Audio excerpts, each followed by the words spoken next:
హరే కృష్ణ. భారతీయుల ప్రాచీన పురాణ గ్రంథాలలో మహాభారతం ఒకటి. తింటే గారెలే తినాలి, వింటే భారతమే వినాలి అనే నానుడి కూడా మనకి తెలిసిందే. కానీ ప్రస్తుతం ఫాస్ట్ ఫార్వర్డ్గా ఉన్న మనం కేవలం మహాభారతాన్ని ఒక మత గ్రంథంగానో దేవుడు పుస్తకంగానో చూస్తున్నాం. కానీ నిజానికి ఇప్పటి రోజులకి సరిపడేటట్లు సామాజిక జీవన శైలిని ఎలా మలుచుకోవాలో మనం మహాభారతం చెప్తుంది. అసలు మహాభారతం ఒక పెద్ద సైక్రియాటిస్ట్ అనిపిస్తుంది.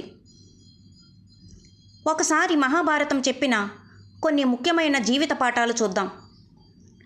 జీవితంలో గెలవడానికి జాలి, దయ, మంచితనం మాత్రమే ఉంటే చాలదా? దీనికి నిదర్శనంగా కర్ణుడు అంటేనే మంచితనానికి, దాన ధర్మాలకి పెట్టింది పేరు. కానీ సమయాన్ని బట్టి నడుచుకోకపోవడం వల్ల చెడువైపు నిలబడి ప్రాణాల్ని పోగొట్టుకున్నాడు. కావున జీవితంలో గెలవాలంటే మంచితనంతో పాటు చుట్టూ ఉండే సమాజ పరిస్థితుల్ని సమయాన్ని బట్టి నడుచుకోవాలి. చెడు స్నేహం ఊహలకి కూడా అందని విధంగా మీ జీవితం నాశనం చెయ్యొచ్చా? అవును. శకుని పరోక్షంగా కౌరవ సామ్రాజ్యం మొత్తాన్ని నాశనం చేసి వారితో స్నేహంగా వారి ఆస్థానంలోనే ఉంటూనే వారికి కలలో కూడా ఊహించని పరాజయాన్ని మిగిల్చాడు. శకుని లాంటి జీవితంలో చాలామంది మనకు మిత్రుల రూపంలో ఎదురవుతారు. అలాంటి వారి చెడు సలహాల్ని దూరం పెట్టాలి. ఎటువంటి భేదాలు చూడని నిజమైన స్నేహం జీవితంలో ఉన్నత స్థానానికి తీసుకెళ్తుందా? పాండవులు శ్రీకృష్ణుణ్ణి, కౌరవులు కర్ణుడిని పొందటం అది వారికి యుద్ధం సమయంలో ఏ స్థాయిలో ఉపయోగపడిందో తెలిసినదే. కర్ణుడు లేని రారాజు బలం ఏపాటిదో, కౌరవ సేనకు కర్ణుడు ఏ స్థాయి ధైర్యమో తెలిసిన సంగతే కదా. కుల, మత, పేద మరియు ధనిక భేదాలని చూడకుండా మంచివారితో స్నేహం చేసేవారు ఖచ్చితంగా జీవితంలో గెలుస్తారు. అధికం అనేది అత్యంత ప్రమాదకరమా? కౌరవుల తల్లి అయిన గాంధారికి 100 మంది కుమారులు ఉండటం వల్ల వారిని పెంచటంలో చాలా కష్టపడాల్సి వచ్చింది. రాజ్యాన్ని బిడ్డలకి సమంగా పంచటము, వారి బాగోగులు చూస్తూ క్రమశిక్షణతో పెంచటము కూడా చాలా కష్టం. అలాగే దుర్యోధనుడికి ఉన్న అధికమైన కోపం, అధికమైన రాజ్యకాంక్ష కారణంగా కౌరవులు నాశనమయ్యారు. కాబట్టి అన్ని చోట్ల ముఖ్యంగా చెడు పక్షాన అధికం అనేది అత్యంత ప్రమాదకరం. ఎవరి పనులు వారే చేసుకోవడం. అరణ్యవాసం, అజ్ఞాతవాసంలో ఉన్న పాండవులకి వాళ్ళు నేర్చుకున్న ఇంటి వంట పనులు చాలా ఉపయోగపడ్డాయి. అలాగే మనకి కూడా మన అవసరాల కోసమైనా కొన్ని పనులు నేర్చుకోవాలి. మనకి సంబంధించిన దానికోసం ఎంత కష్టమైనా పోరాడాలా? కౌరవులతో పోల్చుకుంటే పాండవుల సైన్యం చాలా తక్కువగా ఉన్నా పాండవులు తమ కష్టాన్ని మాత్రమే నమ్ముకొని చిత్తశుద్ధితో పోరాటం చేసి విజేతలుగా నిలిచారు. అతి ప్రేమ నష్టం కలిగిస్తుందా?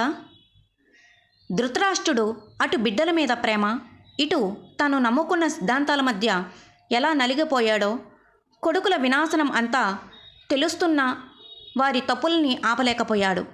అదే ధృతరాష్ట్రుడు తన బిడ్డల మీద అంత ప్రేమని పెంచుకోక వారిని క్రమశిక్షణలో పెట్టి ఉంటే విషయం అంతవరకు వెళ్ళేదే కాదేమో. ఎవరి మీద అయినా అతి ప్రేమ, అతి నమ్మకం నాశనానికి, మోసానికి దారి తీస్తాయి. విద్య జీవితాంతం నేర్చుకోవటమే మీకు ఉత్తమ బహుమతి. అర్జునుడు తన జీవితం అశాంతం విద్యలు నేర్చుకుంటూనే ఉన్నాడు. ద్రోణాచార్యుల వారి నుండి యుద్ధశాస్త్రం, దైవ సంబంధమైన ఆయుధాలు వాడడం, ఇంద్రుడు ద్వారా మహాదేవుడి నుండి పాశుపతాస్త్రం, యుధిష్ఠిరుడు కృష్ణుడి నుండి మరెన్నో రాజనీతులు, ఇలా ప్రతి దశలోనూ అభ్యసించటమే అర్జునుడికి ఒక ప్రత్యేక స్థానం కలిగింది. నిత్యం నేర్చుకోవడం వల్ల ఖచ్చితంగా విజయం సాధించవచ్చు. కొన్నిసార్లు శత్రువులు కూడా మిత్రుల రూపంలో ఎదురవుతారా? కౌరవుల పక్షాన ఎంతమంది ఉన్నా వాస్తవానికి వారిలో చాలామంది పాండవులకి సహాయపడ్డ వాళ్లే. భీష్మ, విదుర, ద్రోణ రహస్యంగా పాండవులకి ఎంత సహాయం చేశారో తెలిసినదే. ఇక విదురుడు అయితే కౌరవుల ప్రతి అడుగు పాండవులకి మోసుకొచ్చినవాడు కదా. స్త్రీలని ఆపదల నుండి కాపాడవడం, నిజానికి ద్రౌపది 5 భర్తలకు సంపన్నులు, అత్యంత బలవంతులు కూడా. కానీ సభామందిరాన అవమానం ఆపలేకపోవటంలో విఫలమయ్యారు కదా. అర్ధజ్ఞానం అత్యంత ప్రమాదకరమా? పద్మవ్యూహంలోనికే ప్రవేశించటమే కానీ బయటపడటం తెలియక తనకున్న అర్ధజ్ఞానముతో అభిమన్యుడు వంటి మహావీరుడే నేల రాలిపోయాడు. ఏ పనిని అయినా పూర్తిగా తెలుసుకున్నాకే మొదలుపెట్టాలి. అలా తెలుసుకోకపోతే ఆ పనిని మధ్యలోనే వదిలివేయాల్సిన పరిస్థితి వస్తుంది. స్త్రీని అవమానానికి గురి చేయరాదా? కేవలం ద్రౌపదికి జరిగిన అవమానం వల్ల ఆమె కౌరవ సామ్రాజ్యం మీద పెంచుకున్న కోపం చివరికి కౌరవుల్ని వాళ్ళ సామ్రాజ్యాన్ని నామరూపాలు లేకుండా చేసింది. స్త్రీలు దేవతలతో సమానం, వాళ్ళని అవమానపరచటం అనేది చాలా పెద్ద పాపం. నీకు ఆసక్తి ఉంటే నిన్ను ఎవరూ ఆపలేరా? చాలామందికి తెలిసినంత వరకు అర్జునుడే ప్రపంచం మొత్తంలో అతిపెడ విలికాడు. కానీ కుటిల రాజకీయాల వలన తన వేల్ని కోల్పోయిన ఏకలవ్యుడు అర్జునుడిని మించిన వీరుడు. నేరుగా గురు శిక్షణ లేకున్నా అతనికి ఉన్న ఆసక్తే అర్జునుడి కన్నా గొప్ప వీరుణ్ణి చేసింది. కావున ఏదైనా సాధించాలంటే ముందుగా మనకు దానిపైన అమితమైన ఆసక్తి ఉండాలి, లేకపోతే సాధించలేము. మంచి వ్యూహం విజయానికి తప్పనిసరా? పాండవులకే కనుక కృష్ణుడు తన అతి చక్కని వ్యూహం తెలియకపోయి ఉంటే పాండవులు విజయాన్ని సాధించగలిగేవారు కాదేమో. ఏ పని చెయ్యాలన్నా ఒక మంచి వ్యూహం ఉండాలి. అలా అయితేనే ఆ పనిని సక్రమంగా పూర్తి చేసుకోగలుగుతాం.